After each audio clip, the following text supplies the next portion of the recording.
കാർത്തിക എന്ന് അർത്ഥം വരുന്ന കാർത്തിക നക്ഷത്രം 2 രാശികളിൽ വരുന്ന നക്ഷത്രമാണ്. ഒന്നാം പാദം മേടരാശിയിൽ, രണ്ടാം പാദം ഇടവരാശിയിൽ. മേടരാശിയിൽ വരുന്നതിന് മേടക്കൂറുകൾ എന്ന് പറയും. കാർത്തികയുടെ 2, 3, 4 പാദങ്ങൾ ഈ രാശിയിൽ വരുന്നു. ഇവരെ ഇടവക്കൂറുകാർ എന്ന് പറയുന്നു. ഇപ്രകാരം 2 രാശികളായി വരികയാൽ മുറി നക്ഷത്രം എന്നും വിശേഷണമുണ്ട് കാർത്തികയ്ക്ക്. ഈ നാളിൽ ജനിക്കുന്നവരിൽ ഏകശില പോലെ സ്വഭാവത്തിനും വ്യക്തിത്വത്തിനും ഏകാധാനയില്ല. എന്നാൽ ഒട്ടേറെ ഉണ്ട് താനും വൈബന്യങ്ങൾ. അതിനാൽ കാർത്തികക്കാരെ എളുപ്പത്തിൽ വിലയിരുത്താൻ കഴിയില്ല. മേടക്കൂറിൽ ജനിക്കുന്നവർ ആത്മശക്തി ഉയർന്നവരായിരിക്കും. ഊക്കും ഉന്മേഷവും വ്യക്തിത്വത്തിൽ ഓളം തല്ലും, ചലനോർജ്ജം ഏറിയവരുമായിരിക്കും. ഇടവക്കൂറിൽ ജനിച്ചവർ സ്ഥിരചിത്തരായിരിക്കും. എടുത്തുചാട്ടമില്ല. തീരുമാനങ്ങൾ ആലോചിച്ചിട്ടാവും കൈക്കൊള്ളുക. സൗന്ദര്യതൃഷ്ണയും കലാവാസനയും ഇവർക്ക് കിട്ടിയ ദൈവാവസരങ്ങളാണ്. 6 നക്ഷത്രങ്ങൾ ചേർന്ന സമൂഹമാണ് കാർത്തിക നക്ഷത്രമണ്ഡലം. ഈ 6 നക്ഷത്രങ്ങളെ കാർത്തിക പൊൻകൊടിമാർ എന്ന് പറയാറുണ്ട്. ഈ 7 നക്ഷത്രങ്ങളുടെ കൂട്ടമാണ് കാർത്തിക എന്ന് വാദിക്കുന്നു. അവയെ 7 സിസ്റ്റേഴ്സ് എന്ന് അഭിസംബോധന ചെയ്യുന്നു. ആകൃതിയും തർക്കവിഷയവുമാണ്. കാർത്തിക നാളിന് കേരളീയ ജ്യോത്സ്യം പറയുമ്പോൾ കത്രികയുടെ രൂപമാണെന്നും പാശ്ചാത്യരും വാദിക്കുന്നു.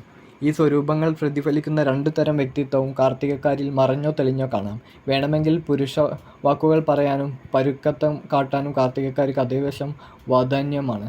അന്നം വിളമ്പി ആതിഥ്യമര്യാദ കാട്ടുന്നവരാണ് അവർ.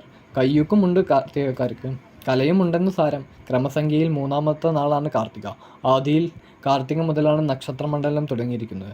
ആദിത്യനാണ് കാർത്തികയുടെ നക്ഷത്രനാഥൻ എന്നതൊരു തെളിവാണ്. വേദങ്ങളിൽ പറയപ്പെടുന്ന നക്ഷത്ര സൂക്തം കാർത്തികയിൽ തുടങ്ങി 27-ാം നാളായ ഭരണിയിൽ അവസാനിക്കുന്നു. അതും കാർത്തികയ്ക്ക് പണ്ടുണ്ടായിരുന്ന സ്ഥാനഗൗരവത്തെ സൂചിപ്പിക്കുന്നു. കുടുംബം, സംഘടന എന്നിവയിൽ കാർത്തികക്കാർക്ക് സ്ഥാനമാനങ്ങൾ തേടി വരുന്നു. അതും ഒരു ആദിത്യ പ്രഭാവമാണ്. തല പൊക്കി നടക്കുക, ആത്മവിശ്വാസം നഷ്ടമാകാതിരിക്കുക, നേതാവാണ് എന്നുള്ള തോന്നൽ മറ്റുള്ളവരിൽ അടിച്ചേൽപ്പിക്കുക, വെളിച്ചത്തിൻ്റെ പോരാളിയായിരുന്നതുകൊണ്ട് ഇരുട്ടിലെ ശക്തികൾ അടിച്ചമർത്തുക എന്നിവ കാർത്തികക്കാർ സ്വയം നടപ്പാക്കുന്ന ദൗത്യങ്ങളാണ്. ഇതൊക്കെ അവരിൽ സൂര്യസാന്നിധ്യം എന്ന് പറയാം. കാർത്തികയുടെ ദേവത അഗ്നിയാണ്. സൃഷ്ടി സംഹാര നക്ഷത്രം. ഗണം അസുരഗണം. സ്ത്രീ നക്ഷത്രമാണ്. നക്ഷത്രാധിപൻ സൂര്യനാണ്. നക്ഷത്രം ഭൂമിയാണ്. മൃഗം പെണ്ണാട്. പക്ഷി പുള്ള്. വൃക്ഷം അത്തി. ഭാഗ്യസംഖ്യ 1, 9. നിറം ചുവപ്പ് കാവി. അനുകൂല ദിവസം ചൊവ്വ, വ്യാഴം, വെള്ളി. അനുകൂല ദിശ കിഴക്കും തെക്കുകിഴക്കും. മേടക്കൂറിൽ അഥവാ കാർത്തിക 1-ാം പാദത്തിൽ ജനിച്ചവരിൽ നക്ഷത്രനാഥനായ ആദിത്യൻ്റെ സ്വാധീനത്തോടൊപ്പം രാശിനാഥനായ ചൊവ്വയുടെ പ്രഭാവമുണ്ടായിരിക്കും. ഇടവക്കൂറിൽ അഥവാ കാർത്തിക 3-ാലിൽ ജനിച്ചവരാകട്ടെ സൂര്യനോടൊപ്പം രാശ്യാധിപനായ ശുക്രൻ്റെ സ്വാധീനമാകും പ്രകടമാകുക. അങ്ങനെ ഒരേ നാളിൽ തന്നെ ഇരട്ടഗ്രഹങ്ങളുടെ പ്രഭാവത്തിൽ വ്യത്യസ്ത മനുഷ്യരായി മാറുന്നു. കാർത്തിക ഒരു അസുരഗണത്തിൽ വരുന്ന നക്ഷത്രമാണ്. അതിനാൽ ആദർശത്തെക്കുറിച്ചും അധികം ഉത്കണ്ഠകളില്ല. ശരിവഴിയും ശരിദൂരവും ഒരിക്കലും അവർക്ക് മങ്ങുഴത്തിലല്ല. ഏതു കാര്യവും ചെയ്യുമ്പോൾ അതിൻ്റെ ഫലസാധ്യത അവർ ഉള്ളിലെങ്കിലും ആരായും. പിന്നെ കൃത്യമായ ചുവടുവയ്പ്പുകളാണ് വിജയത്തിലേക്ക്. പരാജയങ്ങൾ അടുത്ത വിജയത്തിലേക്കുള്ള ചവിട്ടുപടിയാക്കാനുള്ള ആർജവും അവർക്കുണ്ടാകും. കുലനക്ഷത്രം എന്നത് പ്രാപ്തനമായ ഒരു നക്ഷത്ര വർഗീകരണമാണ്. 12 നക്ഷത്രങ്ങൾ അതിൽ വരുന്നു.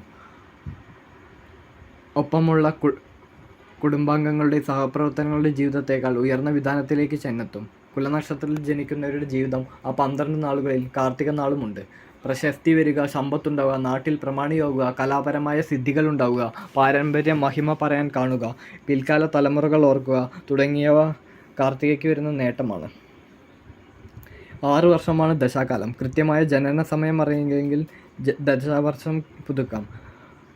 10 വയസ്സുവരെ സൂര്യദശ, 2-ാമതായി ചന്ദ്രദശ, 3-ാമതായി ചൊവ്വദശ 7 വർഷം, 4-ാമതായി രാഹുദശ 18 വർഷം, 5-ാമതായി വ്യാഴദശ 16 വർഷം, 6-ാമതായി ശനിദശ 19 വർഷം, 7-ാമതായി ബുധദശ 17 വർഷം, 8-ാമതായി കേതുദശ 7 വർഷം, 9-ാമതായി ശുക്രദശ 20 വർഷം എന്നിങ്ങനെയാണ് കാർത്തിക നാളുകളിലെ ദശാക്രമം.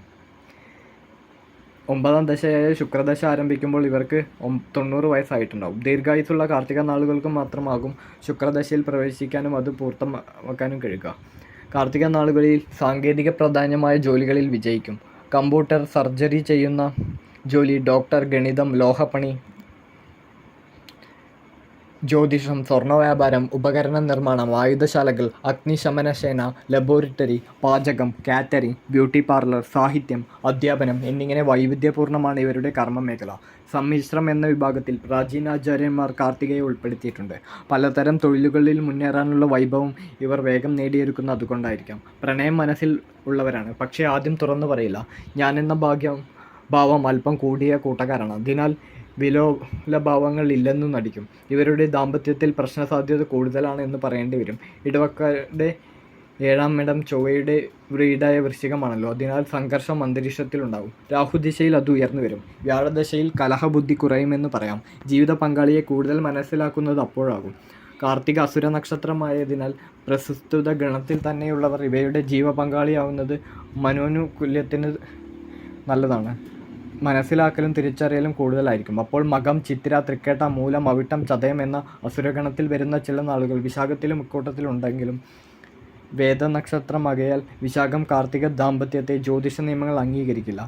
ആയില്യം അസുരഗണം തന്നെയാണ്, പക്ഷേ 7ാം നാൾ എന്നത് വലിയ ന്യൂനതയാണ്. കാർത്തികയിൽ ജനിച്ച സ്ത്രീകൾക്ക് അശ്വതി, രേവതി, തിരുവോണം, അവിട്ടം, ചതയം, അനീഴം എന്നിവയുമായും പൊരുത്തം കിട്ടുന്ന നക്ഷത്രങ്ങൾ. ഈ നാളുകളായ ആണുങ്ങൾക്ക് രോഹിണി, തിരുവാതിര, പൂയം, പൂരം, ഉത്രം, അത്തം എന്നിവയും ഇണങ്ങും. 3, 5, 7 നാളുകൾ വിവാഹബന്ധത്തിന് മാത്രമല്ല ദീർഘ സൗഹൃദം, കൂട്ടുകച്ചവടം എന്നിവയ്ക്കും ഒഴിവാക്കുന്നതിനുമാണ് നല്ലത്. ആചാര്യന്മാർ വ്യക്തമാക്കുന്നു.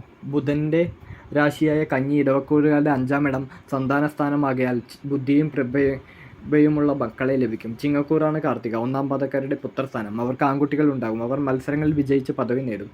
മേടക്കൂറുകാരും വൃശ്ചികം രാശിയും അതിലെ നക്ഷത്രങ്ങളും ഇടവക്കൂറുകാർ ധനുരാശിയും അതിലെ നക്ഷത്രങ്ങളുമാണ്. ശുഭകാര്യങ്ങൾക്ക് ഇവ സ്വീകരിക്കുന്നത്. കാർത്തിക നാൾ വരെ കഫം, പിത്തം രോഗങ്ങൾ വേഗം ആക്രമിക്കും. മേടക്കൂറുകാർക്ക് ഉദരം, ആമാശയം, ഹെർണിയ, പൈൽസ്, വൃക്കരോഗം, രഹസ്യാവയവ രോഗങ്ങൾ, പാദരോഗം എന്നിവ വേഗം പിടിപെടാം. ഇടവക്കൂറുകാർക്ക് തൈറോയിഡ്, മുട്ടുകൾ, ശിരോരോഗങ്ങൾ, സന്ധിവാതം, വെരിക്കോസ്, പകർച്ചവ്യാധി എന്നിവയും ഉണ്ടാകാം. കാർത്തികയുടെ ഭൂതം ഭൂമി, വൃക്ഷം, അത്തി എന്നിവയാണല്ലോ പറഞ്ഞല്ലോ.